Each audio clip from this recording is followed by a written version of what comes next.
우리는 방금 미국 대통령 도널드 트럼프의 특별 협상가인 스티브 윗코프가 이스라엘은 단 한 방의 폭탄으로 끝날 수 있는 나라라고 말하는 것을 들었습니다. 군축의 문제는 항상 착한 사람들이 무장 해제를 하고 나쁜 사람들이 무장한다는 점입니다. 우리는 이런 자살적이고 극단적인 이슬람주의 이데올로기와 대량 살상 무기가 결합되는 것을 절대 허용할 수 없습니다. 미국과 이스라엘이 이기면 그들은 인류 전체를 위해 승리하는 것입니다. 지금 이스라엘과의 상황을 어떻게 보시나요? 오늘 자레드 쿠슈너와 그곳에 간다는 얘기도 있었습니다.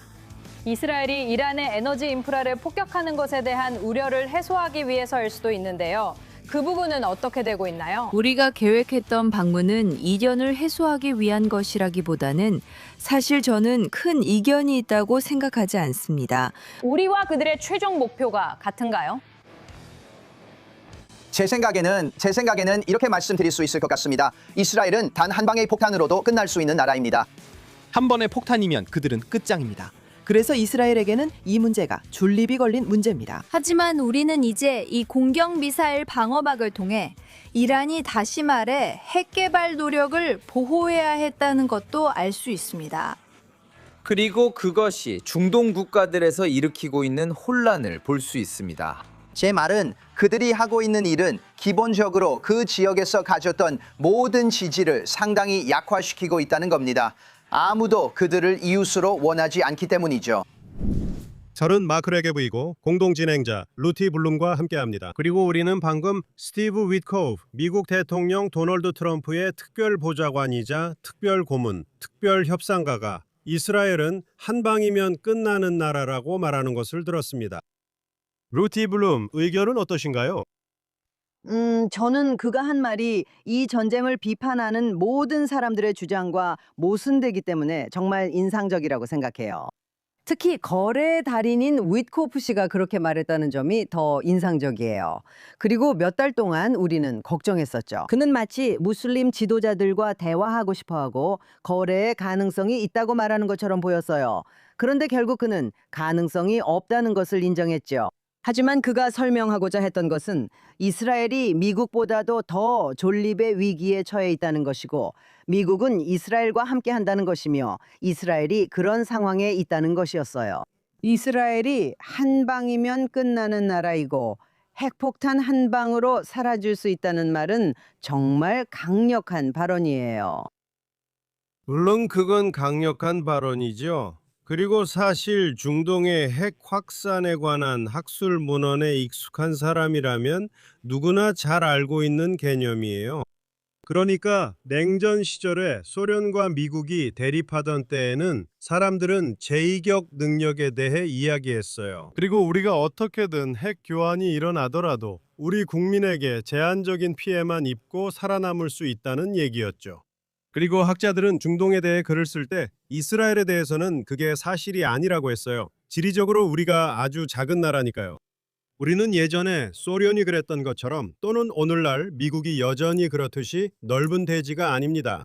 미국의 작은 주들보다도 더 작은 나라입니다. 맞아요. 그리고 인구는 실제로 텔아비브 대도시에 집중되어 있고 예루살렘과 하이파 같은 다른 작은 중심지에도 분포되어 있습니다. 하지만 핵전쟁 이론가들의 관점에서 보면 이스라엘은 단 한 방의 폭탄으로도 치명적인 한 방이면 끝나는 나라입니다. 그래서 이스라엘은 핵 공격에 특히 취약하죠. 그러니까 제가 핵 공격이 누구에게나 쉽다고 말하는 건 아니지만 만약 핵폭탄이 하늘이 막아주길 바라지만 보스턴이나 볼티모어 아니면 뉴욕에 떨어진다고 해도 그게 미국의 끝은 아닙니다. 수백만 명이 죽는 끔찍한 일이지만 미국은 지리적으로도 엄청나게 크고 3억 명의 인구가 있습니다. 하지만 이스라엘은 그렇지 않습니다. 그런 폭탄은 이스라엘의 존재 자체에 대한 실존적 위협입니다. 그래서 이스라엘은 이런 문제에 항상 특히 민감하게 반응해 온 것입니다. 참고로 소련을 언급하셨는데 미국과 소련 사이의 냉전도 말씀하셨죠. 제가 한 가지 덧붙이고 싶은 점이 있습니다.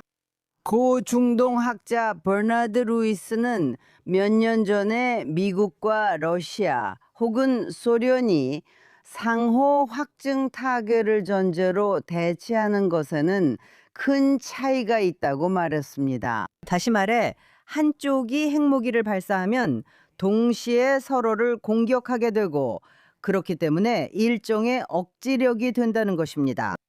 버나드 루이스는 이란과는 그렇지 않다고 말했습니다. 그 이유는 소련은 12번째 이맘을 믿는 지하디스트나 자살 신념자들이 이끌지 않았고 순교가 영광스러운 목표가 아니었기 때문입니다. 그래서 이미 차이가 있습니다. 다시 말해서 그들이 죽임을 당하는 것에 대한 두려움은 소련이 가졌던 것과는 다릅니다. 그래서 그들을 비교할 수 없습니다. 하지만 저는 또 한 가지 말씀드리고 싶은 게 있습니다. 핵폭탄에 대해 말하자면 오늘날 이 전쟁에서 핵폭탄은 사용되지 않고 있지만 집속 미사일이 사용되고 있습니다. 집속탄이 사용되고 있습니다. 그리고 이 전쟁을 정말 멋지게 치르고 있는 미국과는 달리 저는 이렇게 말해야겠어요. 그리고 지금까지 기조를 유지하고 있는 트럼프 대통령도 잘하고 있다고 생각합니다. 하지만 이스라엘은 완전히 다른 상황에 처해 있습니다.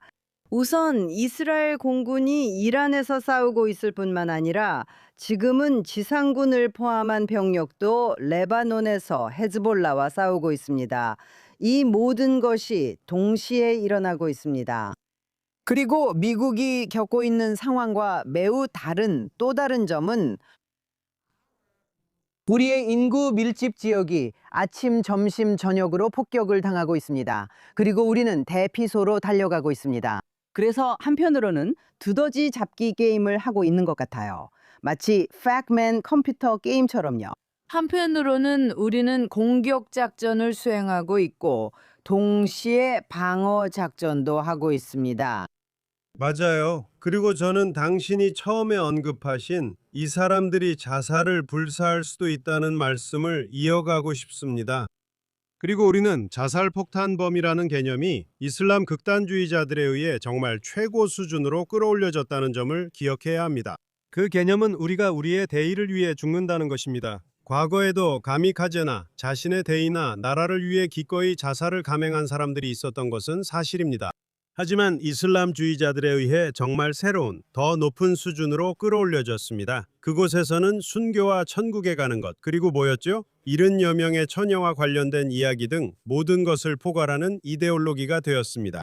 그래서 두려움이 있었고 버나드 루이스가 말했던 것도 바로 이 두려움이었습니다. 이것은 개인이나 극단주의 집단에 적용될 수 있을 뿐만 아니라 이런 종류의 극단적 이슬람주의에 의해 이끌어지는 국가에도 적용될 수 있습니다. 그리고 그 대표적인 예가 바로 이란입니다. 이스라엘은 이 문제들을 매우 심각하게 받아들입니다. 그리고 알다시피 루티, 당신이 별로 좋아하지 않는 유엔에 대해 말하자면 저 역시 매우 비판적입니다. 유엔은 군축, 핵 군축에 대해 수많은 회의를 열었고 사람들이 알다시피 우리는 핵무기를 금지해야 하고 그 확산을 제한해야 한다고 말해왔습니다. 그리고 NPT가 있고 군축을 다루는 다른 여러 국제기구와 회의, 협회들이 있습니다. 하지만 이런 말과 회의, 헛소리는 제쳐두고 지구상에서 어느 나라가 다른 나라보다 핵 군축을 더 이뤘을까요? 여러 면에서 그 나라는 이스라엘입니다. 제 말은 이스라엘은 1981년에 바그다드 외곽의 오시라크 원자로를 공격해서 사담 후세인의 핵폭탄을 제거했습니다. 전 세계의 외교 압력으로도 사담 후세인의 핵무기 보유를 막지 못했겠지만 이스라엘이 저지했습니다.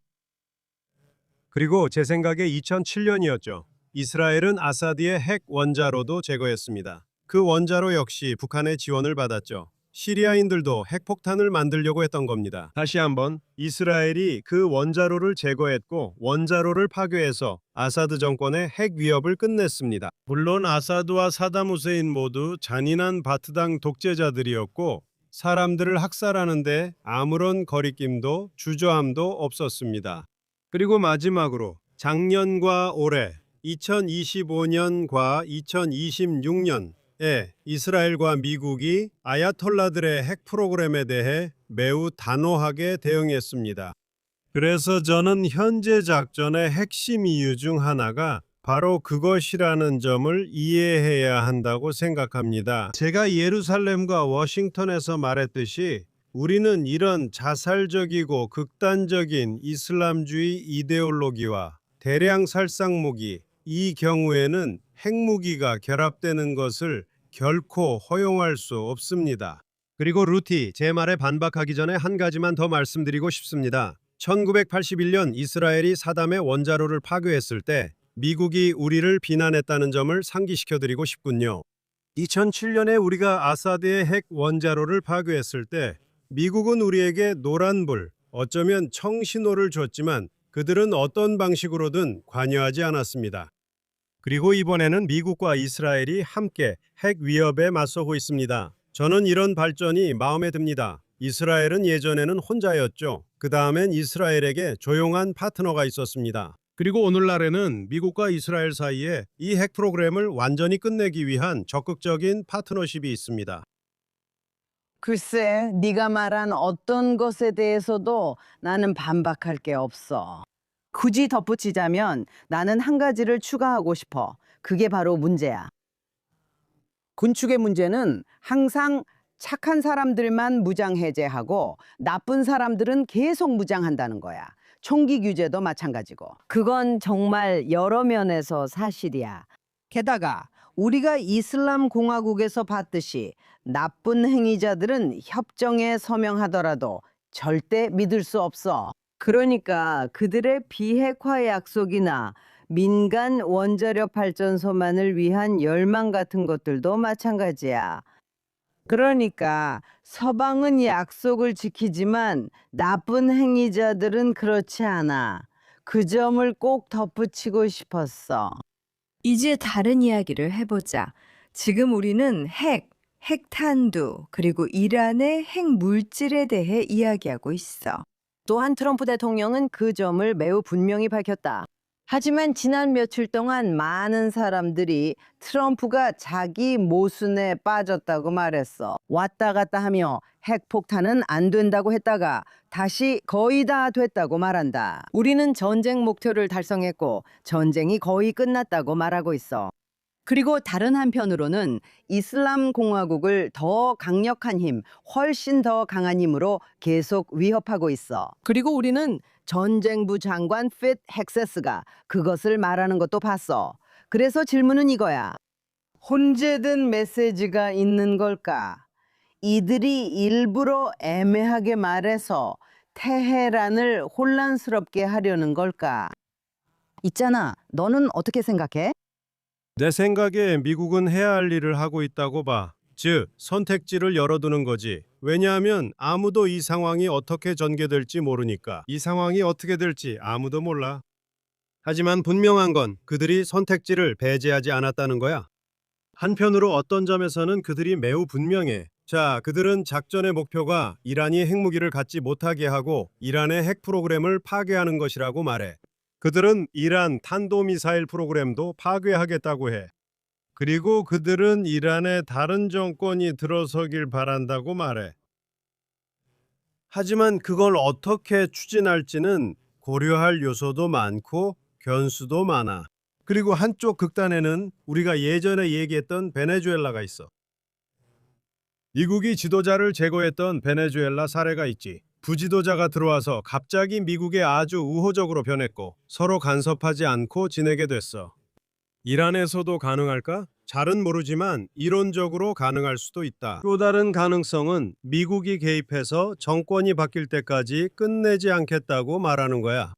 그리고 대통령이 가끔 그 정권에 대해 말하는 방식을 보면 그들을 미쳤다고 부르기도 했고 정신병자라고도 했고 미국인을 죽인 자들이라고도 했잖아. 맞지? 그는 사람들이 그 정권에 맞서는 것을 지지했어. 내 생각에 이스라엘은 같은 수준의 모호함을 보이지는 않았지만 여전히 이스라엘의 입장에는 모호함이 남아있어. 왜냐하면 이스라엘이 뭐라고 말하고 있지?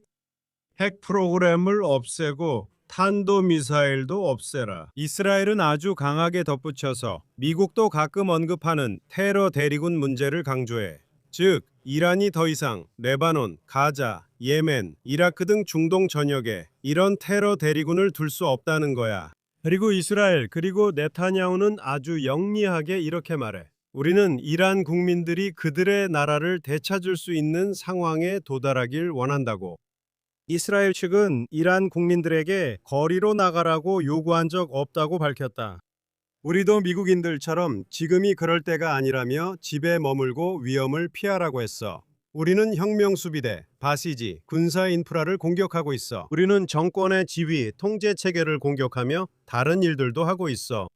하지만 이론적으로는 며칠이 될지 일주일이나 이주일이 될지 모르겠지만 미국과 이스라엘이 이란 국민들에게 이제 일어설 때라고 말할 수 있는 때가 올 거야. 그리고 그 다음에는 이런 질문들이 있어. 그들이 얼마나 일어설 수 있을까? 정말로 일어설 능력이 있을까? 그리고 두 번째 질문은 정권이 그 봉기에 어떻게 대응할 것인가 하는 거야. 그리고 세 번째로 미국과 이스라엘이 일어서는 사람들을 돕기 위해 적극적으로 개입할 것인가? 이 모든 것들은 아직 답이 없는 질문들이야. 당신의 말씀에 대해 제가 답하고 싶은 두 가지가 있어요. 첫 번째는 트럼프 대통령은 국내에서 많은 비판을 받고 있어요. 그리고 미국인들은 치솟는 휘발유 가격에 대해 매우 걱정하고 있어요. 그래서 트럼프 대통령이 최근 며칠 동안 한 발언 중 일부는 호르무즈 해협과 관련이 있었어요. 그는 이란이 주요 상업 해상로인 호르무즈 해협에 감히 기뢰를 설치하지 말라고 경고했어요. 그리고 그 경고만으로도 이미 유가가 하락했어요. 왜냐하면 유가는 주식시장처럼 심리적인 요인에 따라 오르락 내리락 하기 때문이에요. 참고로 호르무즈 해협이 폐쇄된 건 아니지만 많은 선박들이 이란이 기뢰를 설치할 수 있다고 언급해 그곳에 가는 것을 두려워하고 있어요. 이란은 그곳에 기뢰를 설치했다고 말하고 있어요. 그게 사실인지 아닌지는 확실하지 않지만 그 말만으로도 각국이 선박을 그곳으로 보내는 것을 꺼리게 만들기에 충분해요. 그래서 트럼프는 아주 분명하게 말했어요. 그는 먼저 만약 우리가 필요하다면 그리고 만약 그곳에 기뢰가 있다면 우리는 단순히 넘어가지 않을 것이고 이란이 한 번도 본 적 없는 힘으로 보복할 것이라고 말했어요. 그리고 그는 미국이 호르무즈 해협을 통과하는 선박들을 호위할 것이라고도 말했어요. 그래서 그게 한 가지예요. 이스라엘 사람들은 그 문제에 대해 덜 걱정하고 있지만 우리나라의 기름값은 항상 미국보다 더 비쌌어요.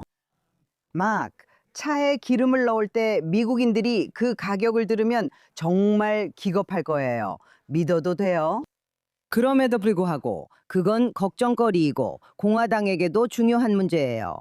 왜냐하면 11월에 중간 선거가 있거든요. 그래서 그게 한 가지예요. 그리고 그건 완전히 별개의 문제, 즉 유가 문제 전체예요. 그리고 또 다른 점은 시위와 관련해서 네타냐후 총리가 어제 말했어요. 그리고 참고로 말씀드리자면 오늘이 3월 11일 수요일이고 우리는 이 전쟁의 12일째에 있다는 점을 분명히 해야겠어요. 그래서 그 점을 분명히 말씀드립니다. 매일매일 상황이 변해요. 그래서 내일은 어떤 일이 일어날지 아무도 모르죠. 하지만 베냐민 네타냐후 총리는 이란 국민들에게 호소하면서 우리는 우리가 할 수 있는 모든 것을 하고 있으니 이제는 여러분이 주도권을 잡을 차례입니다. 라고 말했어요. 하지만 그는 며칠 뒤라는 단서를 덧붙였어요. 제 생각에 그는 며칠 안에 그런 식으로 말했는데 그 의미는 군사적으로 상황이 너무 잘 풀리고 있어서 곧 이란 국민들이 지난 2주보다 더 안전하게 거리로 나올 수 있을 거라는 뜻이었어요. 그게 한 가지예요. 그리고 또 다른 하나는 시위가 어디서 시작되어야 하는지예요. 제가 신뢰하는 중동 전문가들에 따르면 시위는 아마 테헤란에서 시작하는 것이 아니라 외곽 지역이나 마을, 소도시에서 시작되어야 한다고 해요. 그리고 그것은 도시로 퍼져나가는 풀뿌리 내부 시위 운동에 더 가깝다고 해요. 왜냐하면 도시에서는 시위대에게 더 위험하기 때문이에요. 혁명수비대와 바시즈 민병대의 대부분이 그곳에 주둔하고 있기 때문이죠. 네, 맞아요. 시리아에서도 그런 일이 있었죠. 반군이 북부의 작은 지역들을 장악했었어요. 그리고 마침내 그들이 힘을 피웠을 때 다마스쿠스로 진격해서 끔찍한 아사드 정권을 무너뜨릴 수 있었죠. 저도 덧붙이자면 말씀하신 대로 미국과 이스라엘 모두 이란의 시위대에게 지금은 때가 아니다, 집에 머물고 안전하게 지내라고 말한 것이 사실입니다. 하지만 이 일이 진공 상태에서 일어나는 건 아닙니다. 왜냐하면 우리는 이란 경찰청장이 이제 시위에 참여하는 사람들을 모두 적으로 간주하겠다고 말하는 것을 들었기 때문입니다. 이제 우리는 그들이 지난 1월에 비무장 시위대를 향해 기관총을 난사했을 때 얼마나 잔혹했는지 알고 있습니다.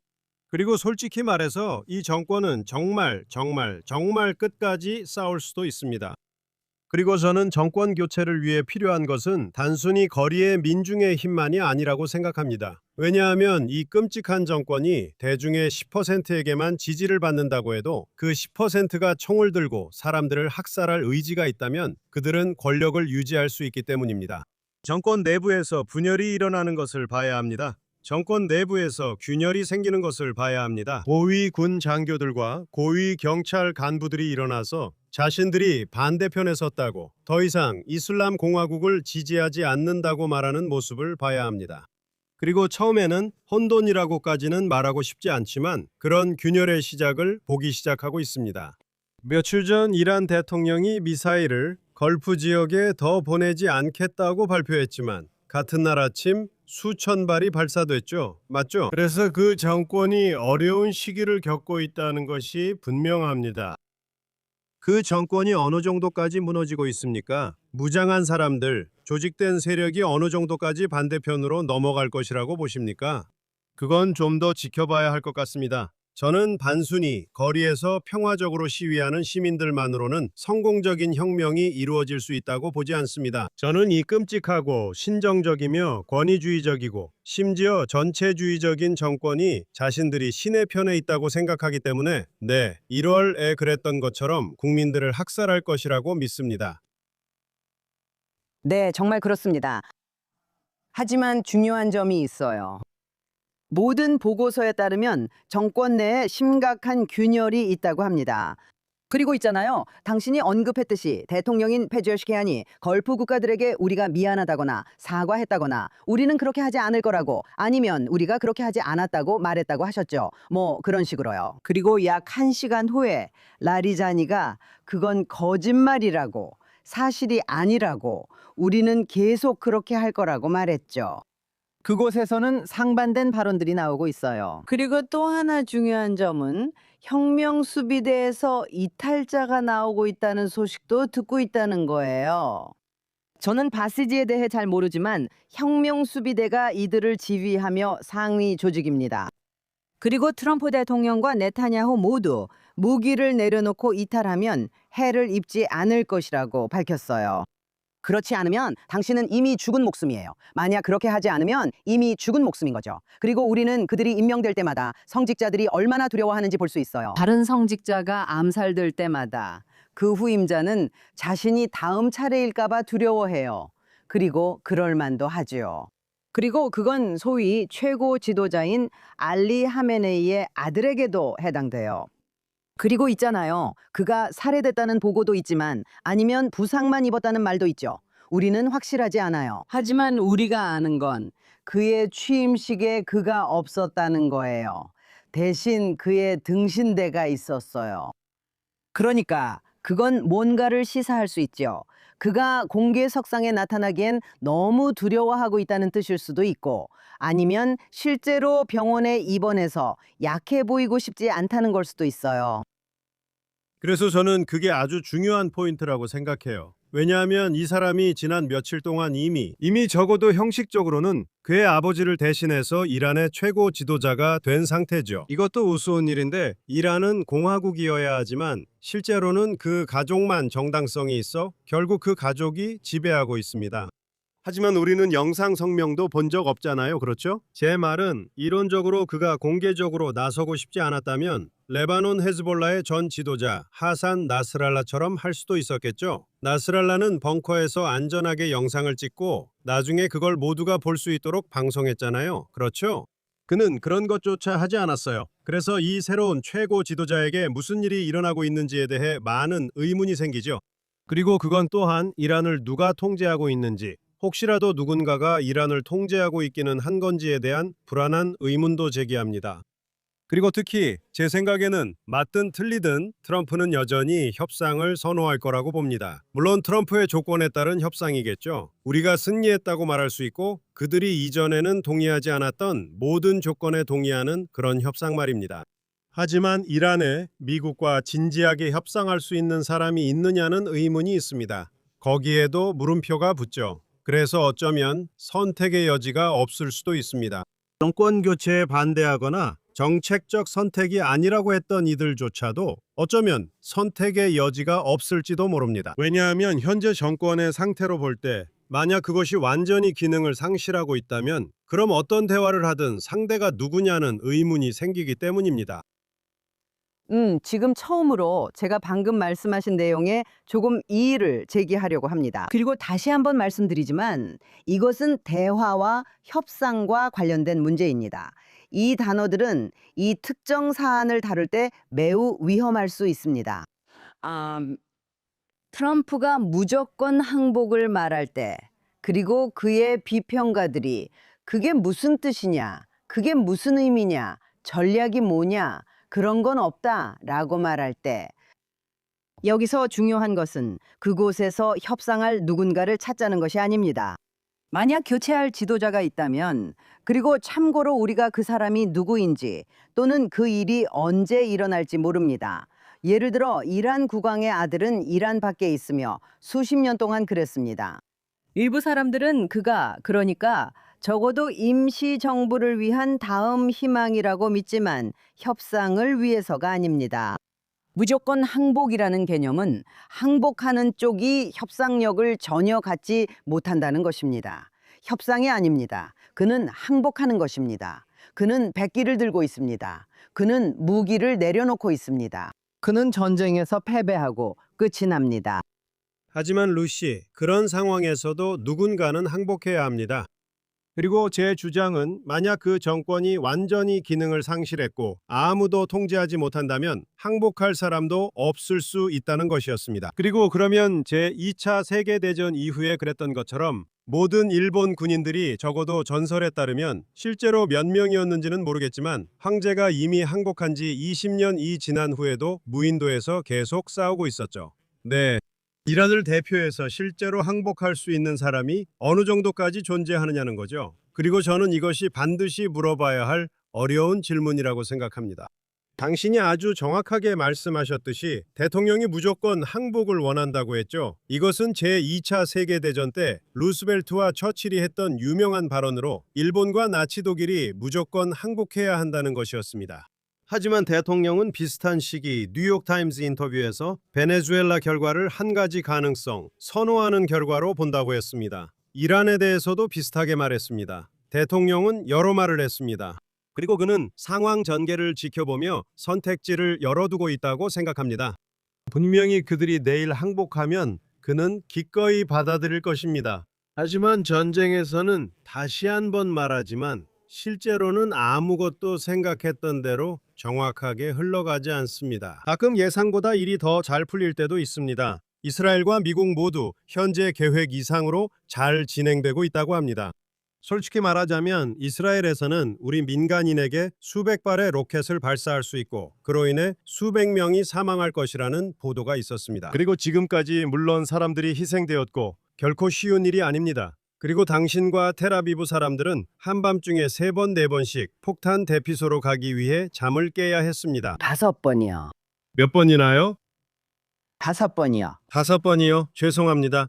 잠을 못 잤어요. 죄송합니다. 더 흥미로운 점은 이스라엘에서 발생한 부상 대부분이 폭탄 대피소로 달려가다가 넘어지거나 두려움에 빠져서 다친 사람들이라는 거예요. 알다시피 그들은 공황 상태라서 달리다가 넘어져요.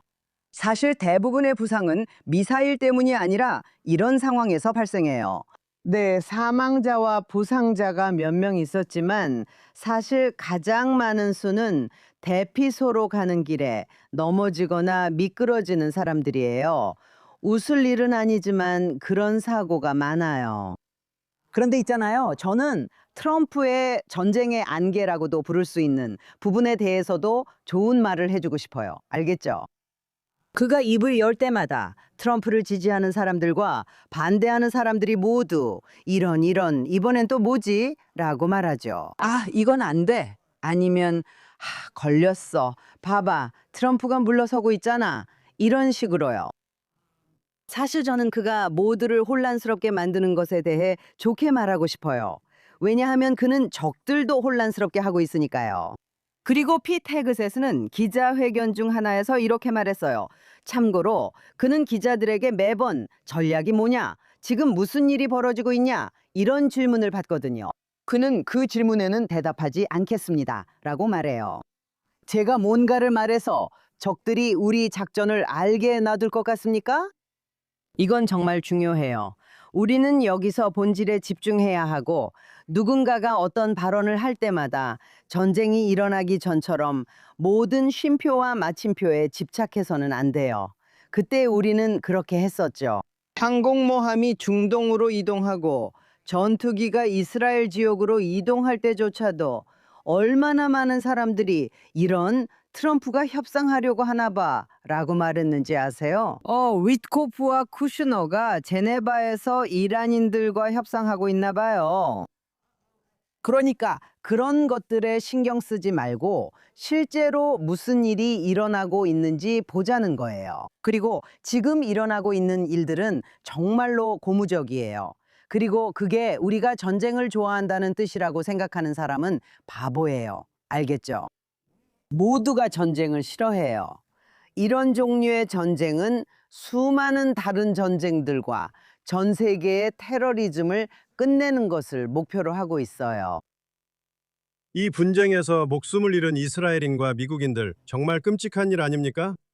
그리고 모두가 각자의 인생이 있고 가족도 있고 그렇잖아요. 이스라엘에서는 장례식도 치렀고 미국인들도 본국으로 옮겨져서 장례를 치른 경우도 있었어요.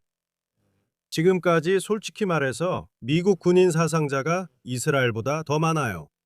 이스라엘에서는 군인 사상자가 없었던 것 같아요. 하지만 전체적으로는 신뢰합니다, 마크. 레바논 쪽에서 몇몇 군인들이 사망했어요. 레바논에서요. 물론 레바논에서요. 맞아요. 같은 전투의 일부죠. 맞습니다. 하지만 이스라엘 전체의 사상자는 전체적으로 미국 사상자보다 훨씬 많아요. 하지만 우리 둘 다에게는 낮은 편이죠. 그리고 사용된 탄약의 양 등을 고려하면 지금까지 이 전쟁은 많은 사람들이 예상하거나 예측했던 것보다 사상자가 더 적었습니다. 하지만 이 전투에 대해 한마디 하겠습니다. 알다시피 대통령과 전쟁, 장관, 국무장관 모두 이스라엘이 이번 작전에서 훌륭한 파트너였다고 말했습니다. 그리고 두 나라는 서로 함께 싸우고 있습니다. 제가 전에 말했듯이 이라크와 시리아의 핵무기와 싸울 때 이스라엘은 혼자였습니다. 이제는 미국과 이스라엘이 함께 싸우고 있습니다. 그리고 그들은 이스라엘과 미국이 세계에서 가장 뛰어난 두 공군이라고도 말했습니다. 이스라엘이 세계에서 두 번째로 뛰어난 공군이라는 말은 영국과 프랑스뿐만 아니라 중국과 러시아에게도 불쾌감을 주었을 것이라 확신합니다. 꼭 해야 할 말을 전하고 싶습니다. 특히 모든 공화당원과 메가분들이 들어야 합니다.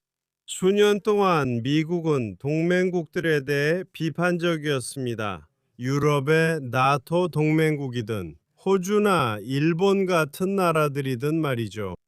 미국의 전략적 지원과 방위체계의 혜택을 누렸지만 미국의 시각으로 볼 때 결코 충분히 기여하지는 않았던 나라들입니다. 다시 말해서 메가식 표현을 쓰자면 그들은 무임승차자들이었습니다. 그렇죠? 미국은 독일을 보호했고 미국은 이탈리아를 보호했습니다. 그럼 독일인과 이탈리아인은 자신을 보호하려고 거의 아무것도 하지 않았습니다. 같은 비판이 태평양 지역 국가에도 다시 적용됩니다. 이스라엘은 작은 나라의 예입니다. 우리는 초강대국이 아닙니다. 우리는 지역 강국이지만 초강대국은 아닙니다. 우리는 미국 수준이 아니잖아요. 그렇죠? 하지만 북방을 진지하게 생각하는 나라는 모든 젊은이들 혹은 대부분을 군 복무에 보냅니다. 군대에서요. 국가 예산의 상당 부분, 국내 총생산, GDP의 많은 부분을 국방과 군대, 그리고 국가를 지키는 데 투자합니다. 그리고 우리는 우리 몫의 부담을 기꺼이 나누기 때문에 미국에게 좋은 파트너가 됩니다. 이것은 서방 네트워크와 미국 동맹이 되고자 하는 다른 서방 국가들에게도 본보기가 됩니다. 여러분도 이스라엘처럼 해야 합니다. 폴란드, 독일, 일본, 그리고 호주. 이들 모두 이스라엘처럼 되어야 합니다. 왜냐하면 한쪽이 모든 무거운 짐을 짊어지고 다른 쪽은 편하게 있는 관계는 아니요, 동맹국들이 함께 협력하는 것에 대해 이야기할 때 이스라엘과 미국이야말로 미래의 모델이라고 생각합니다. 네, 정말 그렇죠. 하지만 아시다시피 그중 많은 부분은 이념적인 것입니다. 트럼프가 말하는 것처럼 단순히 무임승차하는 게 아니에요. 특히 서유럽 전역에 퍼진 일종의 PC주의와 관련이 있습니다. 그리고 단지 국경을 개방하는 것뿐만 아니라 유럽 국가들에서 이슬람교도가 큰 유권자 집단이 된 정치인들의 선거에도 영향을 미쳤어요. 네, 그들은 무슬림이지요. 물론 그들이 반드시 지하디스트라는 뜻은 아니지만 대체로 좌파에 투표하는 경향이 있습니다. 그래서 정치인들이 그런 점을 고려하게 되는 거죠. 하지만 이념적으로도 그들은 무력 사용이나 그런 것들을 지지하지 않아요. 이런 점 때문에 그들이 종종 이스라엘을 비판하기도 합니다. 하지만 이 이야기가 우리를 마지막 주제로 이끄는 것 같아요. 그리고 그건 바로 지상군 투입이라는 표현과 관련이 있습니다.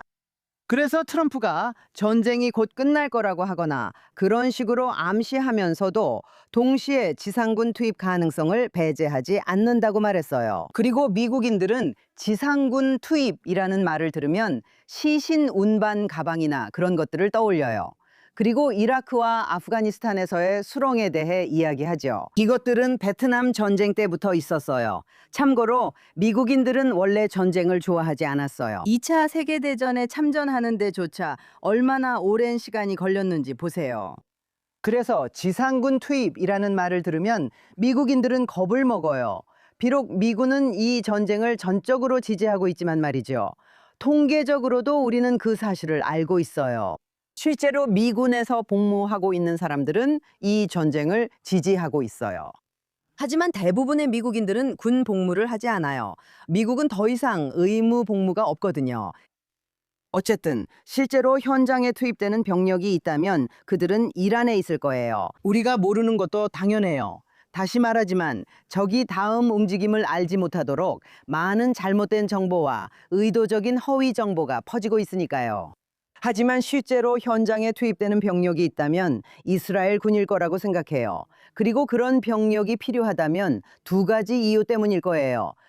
첫 번째 이유는 보도에 따르면 핵물질, 즉 2주 정도면 폭탄을 만들 수 있는 농축 우라늄이 어딘가 지하에 숨겨져 있을 경우예요. 그것을 실제로 찾아내야 하거든요. 이건 공중에서는 못해요. 그게 첫 번째예요. 그리고 지상군 투입의 또 다른 이유는 정권 지도부를 체포하거나 완전히 끝장내기 위해서일 수도 있어요. 저도 동의해요. 지상군 투입 가능성을 열어둔 건 현명했어요. 적이 우리의 의도를 추측하게 해야 하니까요. 이건 안 할 거야 라고 말하는 건 바람직하지 않아요. 그리고 두 번째로 실제로 지상군을 투입해야 할 수도 있습니다. 사람들이 지상군 투입을 말할 때는 D-Day 침공처럼 수천 명의 병사가 적진으로 돌진하는 상황을 떠올립니다. 아니에요. 지상군 투입이라는 건 말씀하신 것처럼 특수부대가 특정 목표를 가지고 정밀 임무를 수행하는 것도 포함될 수 있어요. 뭔가를 폭파하거나 누군가를 포로로 잡거나 암살하는 것 같은 일이죠. 또는 말씀하신 것처럼 구체적으로 언론에서도 언급된 바 있습니다. 가능성 말입니다. 핵물질을 확보하고 안전하게 관리하며 불량 세력에게 넘어가지 않도록 하는 것이 있습니다. 그래서 저는 그게 정말 말이 된다고 생각합니다. 루시, 오늘 팟캐스트가 거의 끝나가고 있습니다. 그래서 마지막으로 이 전쟁을 치르고 있는 모든 용감한 미국과 이스라엘의 군인들, 공군, 해군 장병들에게 안전을 기원한다고 말씀드리고 싶습니다. 저는 빠른 승리를 보고 싶습니다. 이 전쟁은 반드시 끝나야 하고 끝났을 때 세상은 더 안전한 곳이 되어야 합니다. 그리고 저는 이것이 성공할 가능성이 높다고 생각합니다. 언론의 일부를 보면 어떤 사람들은 트럼프를 너무 싫어해서 그가 성공하는 것을 원하지 않습니다. 하지만 마르크스주의 용어를 빌리자면 그들은 허위 의식에 사로잡혀 있습니다. 미국과 이스라엘이 승리하면 인류 전체를 위해 이기는 것이기 때문입니다. 그렇지 않으면 나쁜 사람들이 훨씬 더 강해지기 때문입니다. 정말 그래요, 마크. 저도 전적으로 동의합니다. 그리고 마지막으로 시청자 여러분께 말씀드리고 싶은 것은 저나 마크가 JNS 스튜디오에 있지 않은 이유입니다. 예루살렘에 있지 않은 이유는 미사일 공격과 공습 경보가 계속해서 반복되고 있기 때문입니다. 특히 제가 있는 텔아비브에서는 더욱 그렇습니다. 정말로 미사일 공격 시 대피소를 찾아야 하는 상황에서 2시간이나 이동하는 위험을 무릅쓰고 싶지 않았습니다. 그래서 저와 당신 모두 도로 위나 버스, 기차, 자동차 같은 곳에 있지 않고 각자의 집에서 가까운 대피소 근처에서 안전하게 지내고 있습니다. 그래서 이렇게 하는 거예요. 다음 주에 둘 다 스튜디오에 있을 수 있길 바라지만 어떻게 될진 지켜봐야겠죠. 그러니 루티, 텔아비브에서 부디 안전하게 계세요. 저도 여기 모디인에서 안전하게 있겠습니다. 우리 모두 안전해야죠. 모든 이스라엘 국민과 미국 국민들도요. 이번 싸움에서 반드시 승리합시다.